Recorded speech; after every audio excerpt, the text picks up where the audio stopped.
let's move on to the next question. Macro, as I said before, great subject, but it is very, very intertwined, and I find it difficult to start teaching macro because I feel like whatever I want to teach them, I want to refer to something they should have already learned. There's lots of variation starting points. AQA guidance suggests that you start with circular flow. So that's what AQA suggests, whereas the Edexcel textbooks tend to start with economic measures and goals. And then some people start with AD and AS because you can link those directly to demand and supply. So my question is, where do you start and why? Or where did you start? You know, if you started somewhere and changed your mind, what didn't work? So either something that does work or something that doesn't work. Both are helpful to us. Any? Well, I do the I suppose along with the AQA sort of way there. Yeah, I do like GDP and what that means first of all, and sort of nominal and real things, and then do a bit of circular flow. And I keep it. I suppose this goes right back to our first chat, really. I keep it really abstract for quite a while, and don't get to the. Well, I'll do AD and its components. And then I tend to go off onto like what is inflation and what's bad about it and what's unemployment and what's bad about that and how's that, all that stuff. And only then, after quite a while, do I then sort of put it all together with the actual diagram and think about the outcomes on that diagram and link that to objectives. And yeah, then you sort of. So kind of rounding it off with the objectives. So this essentially, yeah. Put it together. And so when you teach like measures, when would you teach, for example, would you teach, say, CPI with when you were teaching inflation, or would you teach, or would you teach these are all the measures? Well, I mean, to really precisely answer that, we'd have come across it a little bit in a very small introductory thing that I'll be doing like tomorrow, where we first look at an index number and stuff.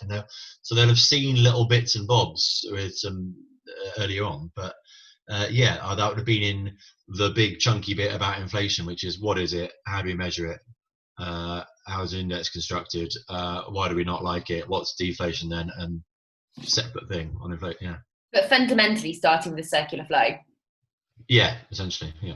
And is that kind of explicit about the circular flow, or is it just kind of money moves around the economy? Is that explicit? Yeah, with the sectors. Yeah. Okay, Manisha. Oh, I thought your hand was up, but maybe it's not. No, sorry, I was. Well, no, it wasn't. But I could talk if you'd like me to. I don't know why I thought it was. Maybe a hand clap. So Georgia starts with objectives, which you found hard last year, but found it does make sense. But don't do the circular flow for quite a while, and that's what I've done in the past.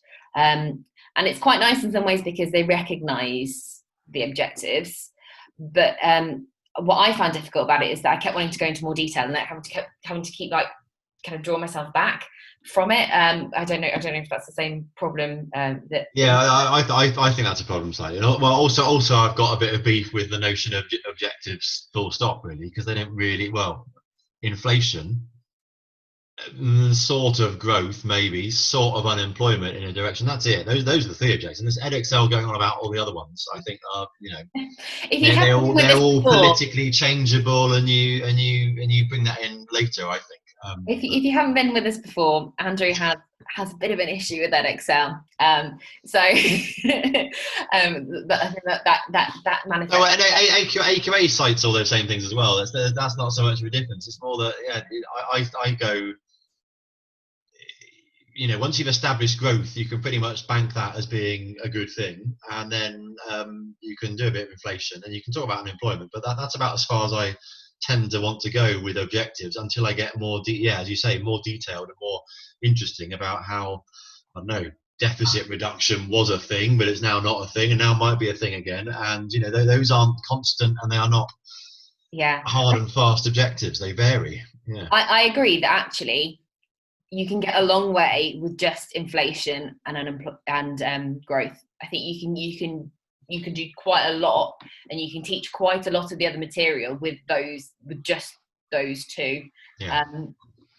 Because you can do a lot of, you can do the ADAS stuff, you can do the circular flow and all of that. So yeah, I think George has found similar things difficult to me. So GDP and growth when they haven't really got an idea of the other concepts. Yeah, and actually that's quite a useful one to come back to, because you can kind of draw on all the other bits as well. So so potentially doing a little bit on inflation, and knowing vaguely, I think most students have an idea of what growth is. I don't think that's a difficult concept for most students, and knowing that we measure it using GDP. Does anyone go into a lot of detail about GDP to start with? Manisha does, yeah. I think it makes quite a nice essay to start with as well, doesn't it, actually? Yeah, it does. It's quite a good intro. I was going to say, yeah, in terms of also just everything that's going on with COVID at the moment, and kind of like GDP figures dropping through the floor. It's quite like that's what I was planning to kind of start that with a coronavirus related thing. Yeah, I think it's quite a good draw in lots of ways as well, isn't it? So a little bit of growth, a little bit of inflation, and knowing what they are, and then I guess from there you can go either circular flow or ADAS. I think both of those paths should work by that point. What's the benefit of doing circular flow before you do ASAD? Because it's the sort of baseline model essentially. I mean, it's your AD comes out of the circular flow, doesn't it? So you can then go, here's my circular flow thing, and let's look at all the bits that are actually spending. Oh, ta-da! These are these things which I'm now going to call AD, and that's literally the next thing I do. But I don't do it with a diagram at that point. I then say, okay, we've got these bits that we established in the circular flow. Let's now pick those apart. So what is consumption? What does that involve? What might influence it? What's investment? What does that involve? What influences it? What's government spending? And then a little bit on trade balance, although that's the other thing, and especially given the objectives that sort of plus or minus Trump, no one's really cared about trade balance for a little while. I tend to push that stuff towards like the very end, really.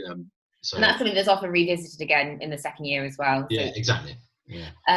So has anyone else ever found that once students learn ADAS, like formally the diagram, they don't want to use, the circular flow seems to disappear from their brain? Because that's something that I seem to get every year, a couple of kids that just forget that it exists after they've learned ADAS. I really think it's interesting, Andrew, that you give them the concept of ADAS without necessarily the kind of formal diagram. You give them the concept of AD at least, which is arguably more useful.